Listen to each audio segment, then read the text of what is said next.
आणि ऊसाचं वजन करताना जी काटामारी केली जाते त्यावर चाप लावावा यासाठी सर्व सहकारी साखर कारखान्यांमधले मोजमापाचे काटे हे डिजिटल प्रणालीद्वारे जोडावेत अशा सूचना देण्यात आल्या।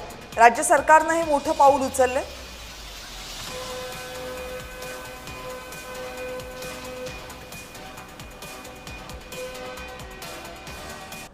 4 फेब्रुवारीला साखर आयुक्तांचं मला एक पत्र आलेलं आहे। त्यांनी पत्र जे वजनमाप शास्त्र विभागाला लिहिलेलं आहे त्या पत्राचीच कॉपी त्यांनी मला पाठवलेली आहे। त्या पत्रानुसार त्यांनी असं म्हटलेलं आहे की महाराष्ट्रातले जे साखर कारखाने डिजिटल काटे आहेत ते एका सर्व्हरने जोडण्याचा एक प्रस्ताव तयार करावा आणि ते धोरणात्मक तो निर्णय घ्यावा असं त्यांनी सुचवलेलं आहे। आणि राज्यातील तमाम शेतकऱ्यांसाठी एक महत्त्वाची बातमी, कर्जमाफी करण्याच्या दृष्टीने हालचाली सुरू असल्याची माहिती समोर येते। शेतकऱ्यांच्या कर्जमाफीबाबतच्या हालचाली सुरू झाल्यात। महाराष्ट्रात लवकरच शेतकरी कर्जमाफीची घोषणा होऊ शकते।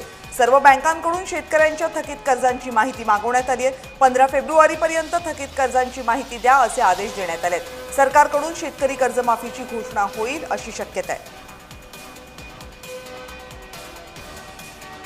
कर्जमाफीची घोषणा होण्याची शक्यता आहे का, काय झालं? कर्जमाफीच्या घोषणेसंदर्भात अगोदरच निर्णय झालेला आहे। ती कधी करायची हे देखील शासनाने ठरवलेलं आहे आणि त्याचा डेटा कलेक्ट झाला पाहिजे यासाठी ही कार्यवाही सुरू आहे।